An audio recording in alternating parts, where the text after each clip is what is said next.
2018, this instability became a defining trait in Jonathan's behavior. He would sometimes accept the facts presented to him and acknowledge some level of guilt, only to later retract those admissions and again place blame on Gregory or even the entire Fouillot family. Investigators saw this as a tactic meant to stall the process, reduce pressure, and muddy the waters. For the family, though, it felt like a deep betrayal, an attack on their character and dignity. People who had stood beside him at memorials now watched as he openly cast suspicion on them. Public perception of Jonathan shifted completely. From that point forward, his strategy of denial began to backfire, intensifying both legal and social pressure. By the end of 2018, the investigation into Jonathan Duval took a decisive turn. The mounting weight of evidence became overwhelming, and for the first time, he admitted to playing a direct role in Alexia's death. On November 23rd, he stated that during the night of October 28, 2017, an argument between him and Alexia escalated into a physical struggle. According to his account, the conflict started over a refusal to be intimate, then turned into shouting and pushing. He claimed he lost control and ended up strangling her with his hands. This marked his first formal admission of guilt. However, just days later, he once again changed his story. During court proceedings in December, Jonathan shifted the blame back onto his brother-in-law, Gregory Gay, insisting that it was Gregory who had lost control and caused Alexia's death. This version contradicted his own previous confession. To Alexia's family, these repeated reversals felt like deliberate distortions of the truth. On December 7th, 2018, a face-to-face meeting was arranged between Jonathan and the Fouillot family. Under pressure and during a direct conversation with Alexia's mother, Jonathan broke down. When shown a photograph of Alexia, he stopped denying the facts and admitted that he alone was responsible. A critical moment in the investigation came on June 17, 2019, during a crime scene reenactment. Conducted early in the morning to mirror the conditions of the original event, Jonathan walked investigators through his actions step by step. He admitted to punching his wife between 5 and 10 times in the face before strangling her with his hands. Later, realizing he needed to hide the body, he transported it to the woods and attempted to burn it in an effort to hinder identification and eliminate evidence. These revelations drastically shifted the view of what had occurred. While he had previously portrayed the incident as a tragic accident, the new details revealed a deliberate sequence of violent actions: assault, suffocation, the intentional disposal of the body, and the attempt to destroy evidence. In the summer of 2019, new psychological evaluations were added to the case file. Specialists diagnosed Jonathan with a personality disorder characterized by obsessive traits, a need for control, and ritualistic behavior. Some experts also noted issues of psychological impotence, which had contributed to escalating marital tension. Alexia had expressed a strong desire to start a family, but difficulties conceiving became a recurring source of conflict. In their messages, she accused Jonathan of failing to address the issue. He, in turn, blamed her for being overly demanding. By the end of 2019, Jonathan's defense had completely unraveled. His repeated confessions, the reenactment, and expert analysis all supported the conclusion that this was not an accident. It was a series of intentional actions aimed at concealing the truth. Jonathan Duval's trial began in November 2020. The court proceedings took place under public health restrictions. Transparent dividers were installed, seating was limited, and attendees were spaced apart. The jury consisted of 6 people, 5 women and 1 man.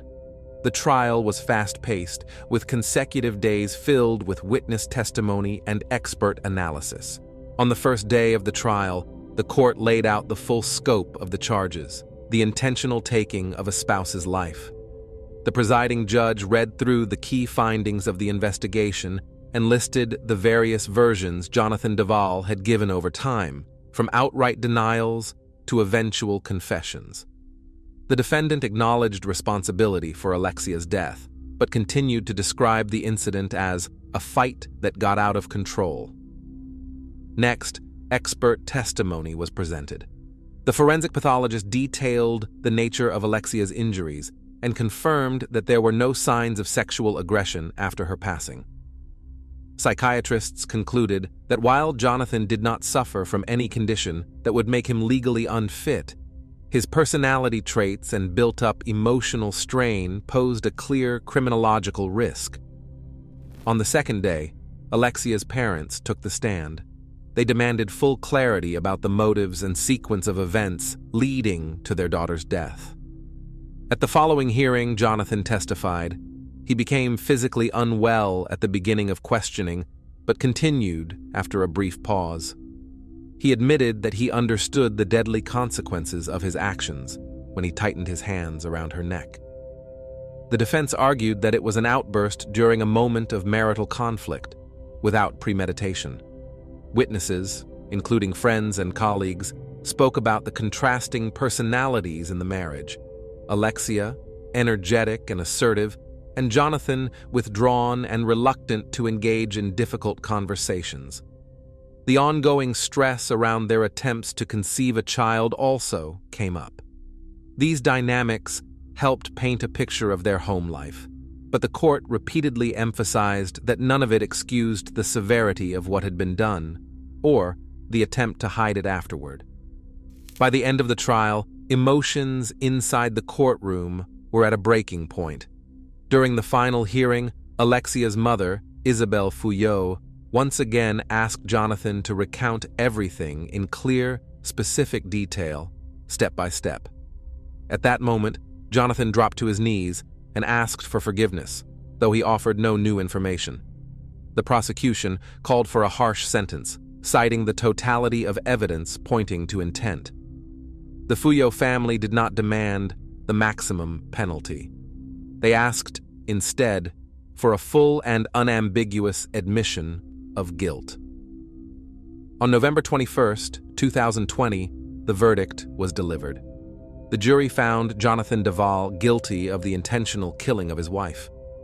He was sentenced to 25 years in prison with a mandatory minimum of 12.5 years before eligibility for early release. The defense chose not to appeal, and Jonathan was immediately transferred to begin serving his sentence. That marked the conclusion of the public phase of the case. The court had determined legal responsibility, and the community had its answer to the question of who took Alexia's life. While civil matters remained, the criminal proceedings had ended, with a confession supported by evidence and a sentence reflecting the gravity of the crime. After the verdict, civil claims followed. Alexia's parents sought financial compensation for emotional suffering and material loss. The initial request was nearly €379,000. Jonathan's defense considered the amount excessive and countered with an offer of approximately €165,000. In June 2022, the Court of Appeals upheld his conviction and finalized the compensation at €160,000. At the same time, the family made the decision to move on from places tied to the past. The couple's former home was sold, as was Jean-Pierre's family cafe. The funds were redirected toward new ventures and to support their older daughter and grandchildren, a step toward closing a traumatic chapter and focusing on the future. The story of Alexia Duval's murder spread far beyond the small town of Gray. It became part of a national conversation in France about domestic violence. Every new development in the investigation and trial was covered in the media, sparking responses from human rights organizations and calls for public action. Memorial marches and vigils held in her name became powerful symbols of society's commitment to protecting women from violence in the home. Thanks for watching, everyone. Your support means a lot to me, and you can help my channel grow by hitting that like button, dropping a comment, and sharing this video. Your engagement really makes a difference. See you soon.